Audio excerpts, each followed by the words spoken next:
আসসালামু আলাইকুম। আমি এই মুহূর্তে একটা গ্রীষ্মকালীন পেঁয়াজের প্লটে আসছি। এনাকে আমরা কৃষি অফিস থেকে গ্রীষ্মকালীন পেঁয়াজের বীজ দিয়েছিলাম। তো ইনি মোটামুটি এখানে ২, ৩, ৪ শতক জমির উপরে ইনি বীজতলাটা করিয়েছেন। এনার মুখ থেকে আমি শুনবো যে আসলে বীজতলাটা উনি কিভাবে করছেন এবং মানে পেঁয়াজের বীজতলা করতে গেলে কিভাবে বীজতলাটা ফেলতে হবে ওনার মুখ থেকে একটু শুনবো।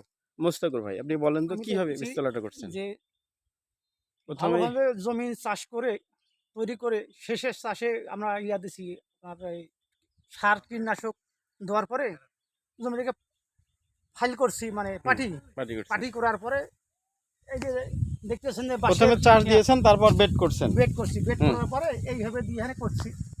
তাতে দেখা গেল যে যদি শুকনা মাটি হয় একটু ভিজা হলে ভালো হয়, আর শুকনা হলে একটু সমস্যা। যদি আকাশের বৃষ্টি হালকা পাতলা হয় খুব ভালো হয়। আচ্ছা, আর আচ্ছা। বেশি বৃষ্টির জন্য ক্ষতি হবে বিধায় আমরা কিন্তু দিয়েছি। আচ্ছা, আচ্ছা, আচ্ছা। তা মানে ওখানে বৃষ্টির পানিতে যেন পড়ে কোনো নষ্ট না হয়, মানে চারার কোনো প্রবলেম না হয়। প্রবলেম না হয়। এখন আচ্ছা। দেখা যাচ্ছে যে যখনই রৌদ্রের তাপের জন্য দেখা যায় যে বীজের একটু সমস্যা হয়ে যায়। এই জন্য কিছু অংশ ফাঁকা রাখছি। ফাঁকা রাখছেন। আচ্ছা। ফাঁকা রাখাতে দেখা যায় যে রোদের তাপমাত্রা আবহাওয়ার কারণে এই বীজটা ভালো হয়, আচ্ছা। মানে শক্তি। আচ্ছা। আর এটা ওই বীজটার একটু হালকা হচ্ছে, হালকা এইটাই এগুলা গজিয়েছে, তাই না? গজিয়েছে এটা।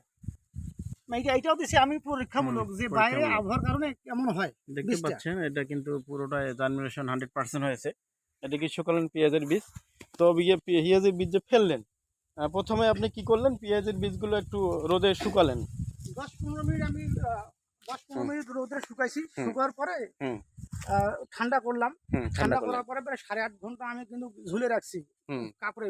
কাপড়ে পেঁচে, মানে ভিজার, মানে ভিজালেন কত সময়? প্রায় 6.5-7 ঘন্টার মধ্যে। 7 ঘন্টার মতো মানে বীজগুলোকে রোদে শুকার পর ভিজাইছেন। ভিজার পর ওই বীজগুলো একটা কাপড়ে মানে দিয়ে ঝুলে রাখছেন, পেঁচাই দিয়ে ঝুলে রাখছেন। দেওয়ার পর পরের দিন আবার 6-7 ঘন্টা পরে দেখা যাচ্ছে প্রতিটা বীজের মুখ ফাটছে। এখন ফেলাই দিলাম। আচ্ছা, মুখ যখন ফেটে গেছে তখন আপনি ফেলাই দিলেন। আচ্ছা, এখানে দেখা যাচ্ছে যে ফেলা দেওয়ার সময় যদি একটু শুকনা মাটি হয় একটু দাবাই দিলে ভালো হয়।